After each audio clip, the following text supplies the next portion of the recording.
Turbūt daugelis yra girdėjęs Vytauto Šiškausko dainą apie nelinksmą Lietuvos kaimą, kuris nebemoka dainuoti.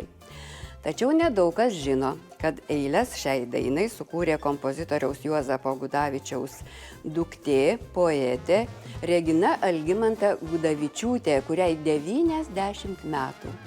Zinos Paškevičienės pasakojimas. Labą dieną, labai prašau. Ar čia 90-metė prieš mus? Ar parodyt pasą? Galiu ir pasą parodyt. Na, žinot.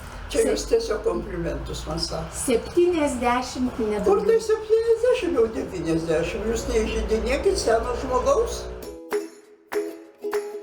Regina Algimanta, bet vadinsime ją Alge, veda į kambarį, kurio sienos nukabintos šeimos nuotraukomis, tėvo kompozitoriaus Juozapo Gudavičiaus relikvijomis. Gudavičius sukūrė daugybę kūrinių. Vienas žymiausių daina Kur giria žaliuoja.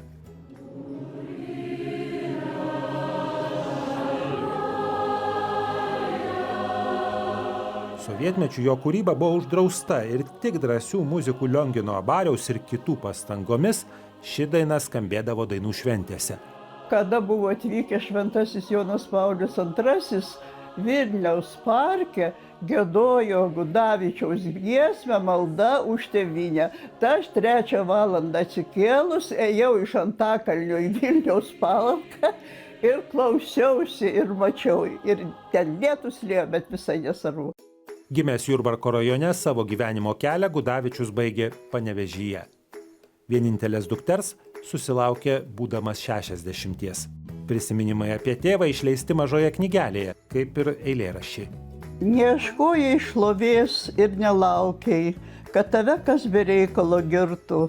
Gyvenai tu prasmingai ir tyliai, subrandinęs kūrybinę mintį. Algė daug pasakoja apie tėtį, bet jos gyvenimo istorija nemažiau įdomi. Prisimena nepritapusi prie valdžios. 7 klasėje per Sovietų konstitucijos pamoką, kurioje buvo parašyta, kad respublikos gali išeiti iš sąjungos, Algė paklausė, o tai kaip išeiti? Nežinojau, kad negalima sakyti tą, ką galvoji. Negalima, o reikia žinoti, ką reikia sakyti, aš dar nežinojau. Va.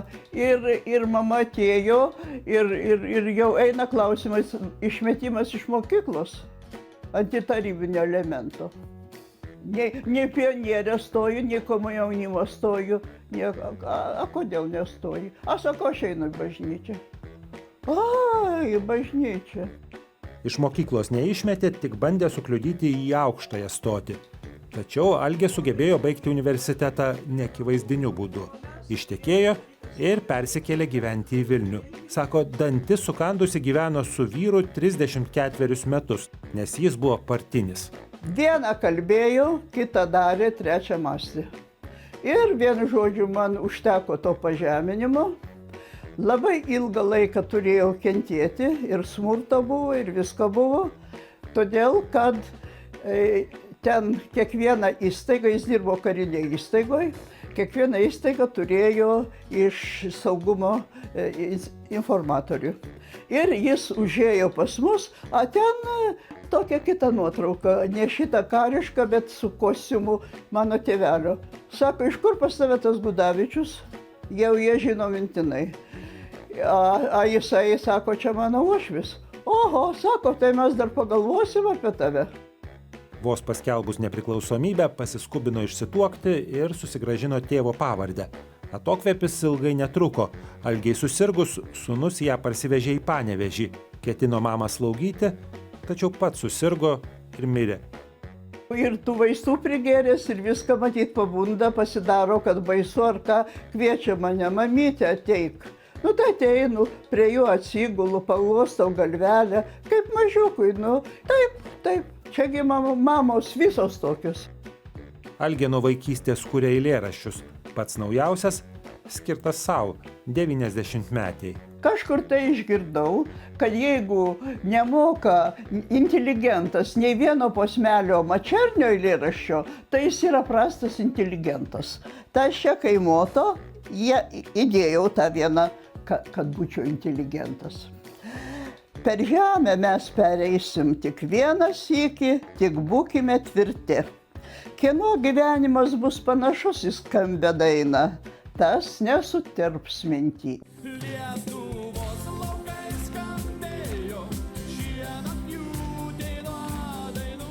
Algė turi įgimtą muzikos pojūtį ir gerą balsą. Dainuodama chore susipažino su dainininko Vytauto Šiškausko mama, padovanojo savo knygą ir netrukus išgirdo Šiškauską dainuojant pagal jos eiles. Nebelinksmas mūsų kaimas, nebemokame dainuoti, nebesirenka kaimynai pas kitus pavakarot. O anksčiau tai bičiuliavos, šventės švęsdavom kartu, ūsus merkdavo į alų, geso lempa nuo kalbų. Didžiuliame bute Algė gyvena viena, ją lanko Marti ir anūkai. Inteligentiška, ori, su įgimta elegancija, intelektu ir grožiu. Neturiu jokio kremo, nusiprausiu. Grynas vandenėlis, tokio nieko. Truputėlį pomados susidedu kartais, kai ateina tokie svečiai. Kasdien išeina į kiemą, atsisėda, sako, susimąsto apie tai, kad senatvę reikia prisijaukinti, su ja susitarti. Man kojas skauda, dažnai skauda, ypatingai, kai toks oras lietingas ir viską.